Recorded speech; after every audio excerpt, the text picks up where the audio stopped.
Hello Anantapur, welcome back to my channel. All of you good evening అండి. ఈ video ద్వారా ఒక కొత్త టమాటా తోట ఇన్ఫర్మేషన్ నేను మీ అందరికీ షేర్ చేస్తున్నానండి. సో ముందుగా ఈరోజు డేట్ వచ్చేసి 25వ తేదీ అండ్ జూన్ నెల 2026 సంవత్సరం.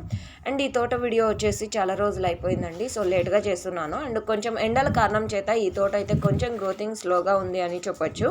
అండ్ అడ్రస్ విషయానికి వస్తే కనుక సత్యసాయి జిల్లా అండి అండ్ చిలుమత్తూరు మండలం, తిమ్మమామిడిపల్లి విలేజ్. సో ఓకే ఫ్రెండ్స్, ఇది వచ్చేసి ఏప్రిల్లో ప్లాంటేషన్ అనేది చేశారు. బట్ అయినప్పటికీ కూడా కొంచెం గ్రోతింగ్ అనేది చాలా తక్కువగానే ఉంది అని చెప్పొచ్చు. ఎందుకంటే ఎండల కారణం చేత అండ్ అందులోనూ పేపర్ వేశారు కదండి. సో ఆ వేడికి కొంచెం స్లో ఉంది అని నేను అనుకుంటున్నాను. సో ఓకే ఫ్రెండ్స్, ఇదండి ఇన్ఫర్మేషన్. అండ్ మీరు ఇలాంటి డైలీ ఇన్ఫర్మేషన్ తెలుసుకోవాలి అనుకుంటే అనంతపూర్ టొమాటో మార్కెట్కి సంబంధించినటువంటి stock information and prices information and అలాగే ఎక్స్పోర్ట్ విషయం కూడా అండ్ డైలీ రైతన్నలు ఇచ్చేటువంటి వర్షం ఇన్ఫర్మేషన్ కూడా డైలీ తెలుసుకోవాలి అనుకుంటే please subscribe my channel and thank you for watching this video.